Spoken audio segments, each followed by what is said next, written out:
Mula nang sumabog ang issue ng korupsyon sa flood control projects nitong July 2025, sumiklab din ang galit ng mga Pilipino sa korap na politiko. Mahiya naman kayo! Pagdating sa mga tungkulin at responsibilidad ng mga kawani ng gobyerno, mayroong isang batas na dapat nilang sinusunod. Ito ay ang Republic Act 6713 o Code of Conduct and Ethical Standards for Public Officials and Employees. Pero ang tanong, may ngipin pa kaya ang batas na ito gayong marami sa kanila ay kayang lunukin ang prinsipyo para sa sariling interes sa halip na magserbisyo ng wasto?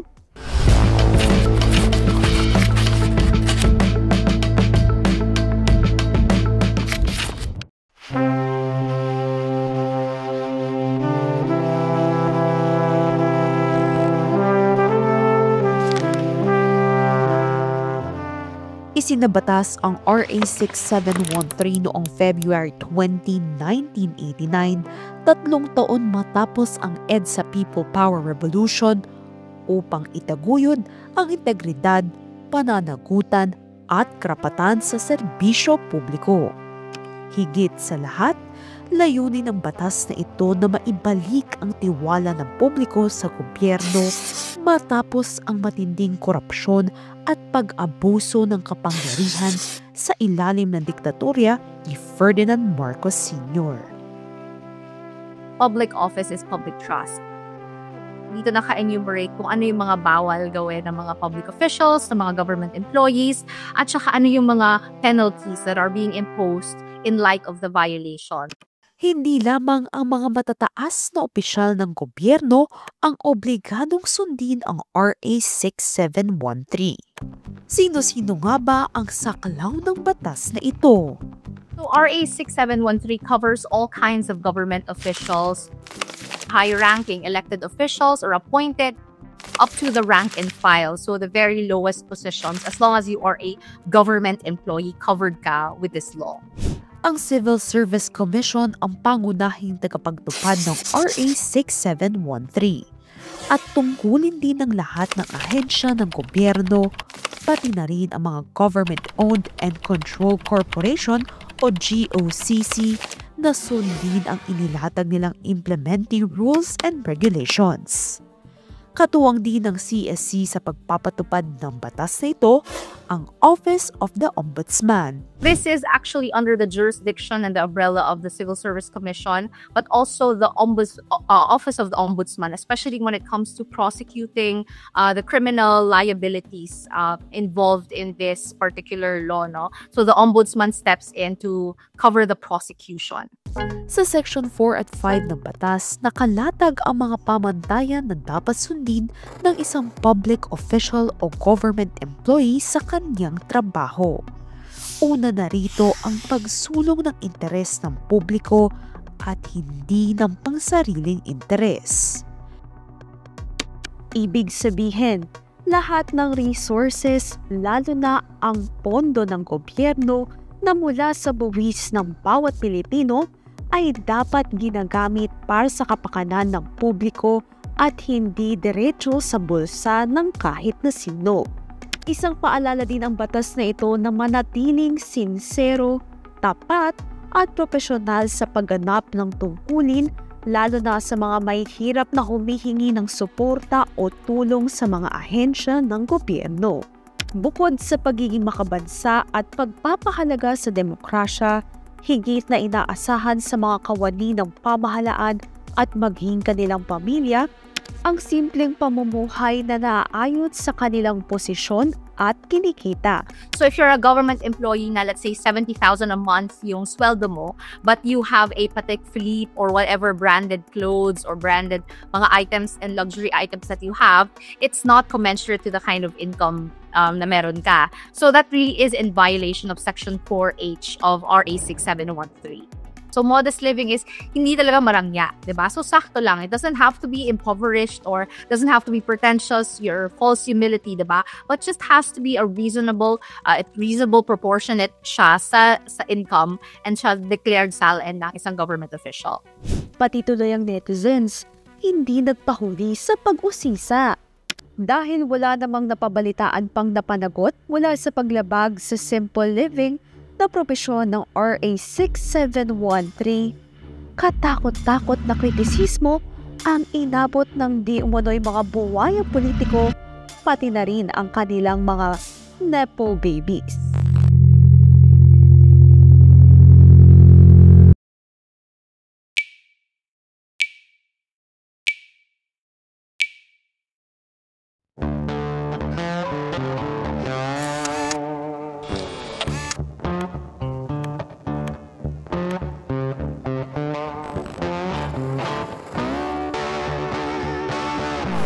Ayon kay Attorney Bernice, upang mapanagot sa batas ang mga lumalabag sa naturang probisyon, magsisimula ito sa isang individual na handang maghain ng reklamo sa CSC. Saka ito aaksyonan ng Office of the Ombudsman na may kapangyarihang imbestigahan ang paglabag na ginawa ng isang opisyal o kawani ng pamahalaan.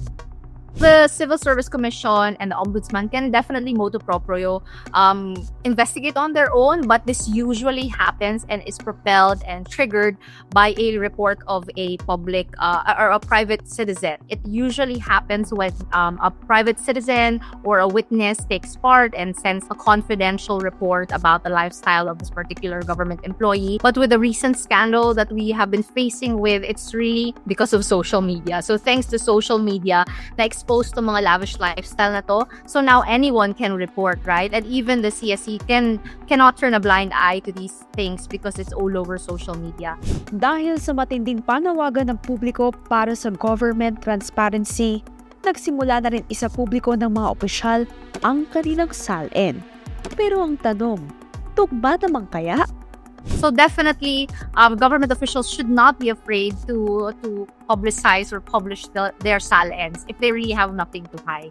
So that's one of the things that the people have to call for and ask for, because we, the Filipino people, have the right to demand for government transparency.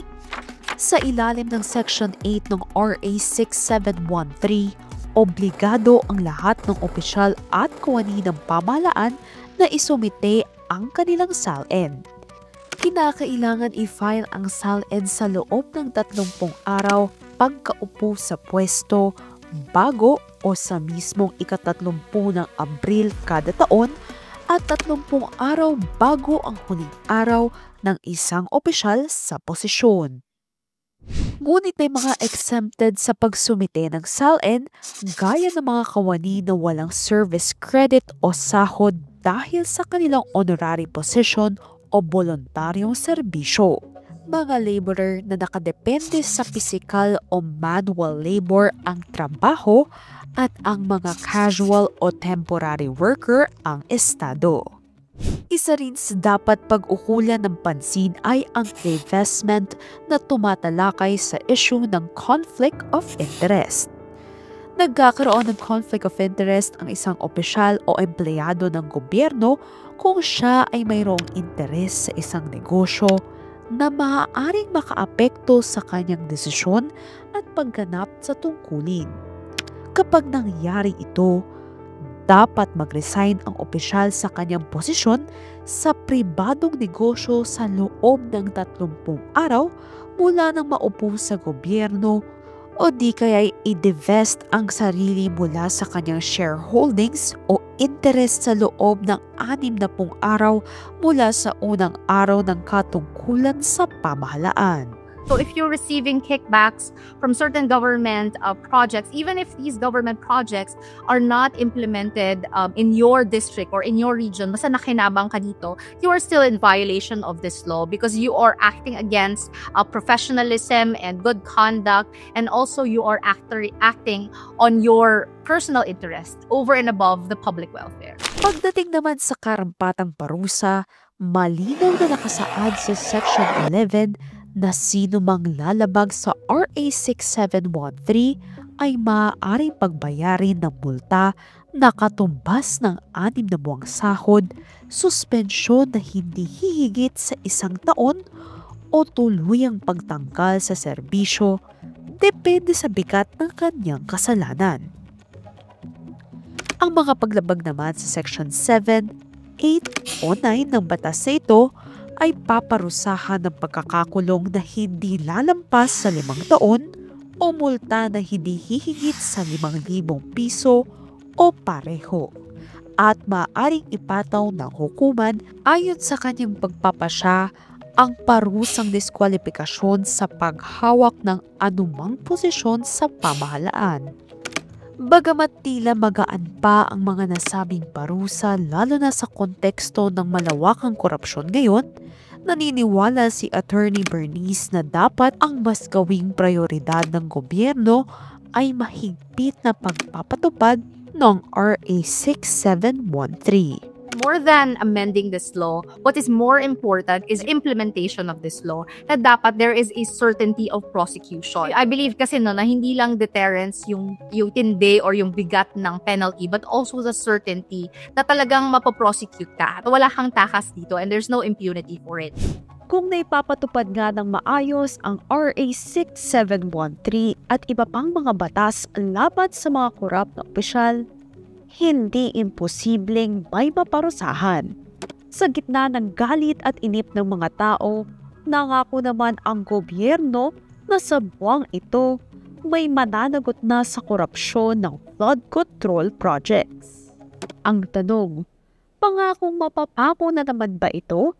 Hopefully, we get to the bottom of it.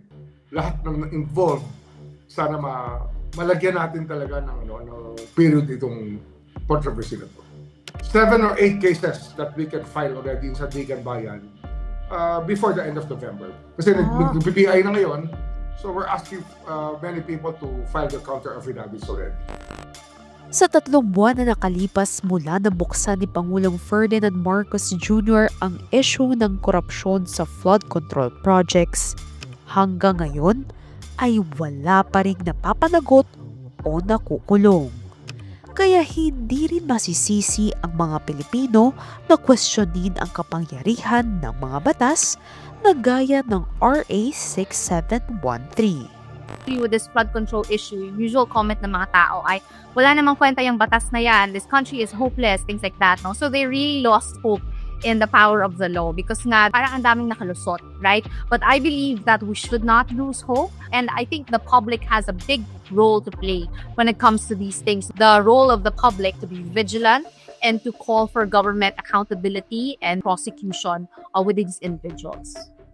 Habang gumugulong ang investigasyon sa flood control scandal, isang kritikal na panahon din ito para sa gobyerno na patunayang may ngipin pa ang mga batas at tiyaking mananagot ang lahat ng sangkot sa pangungurakot.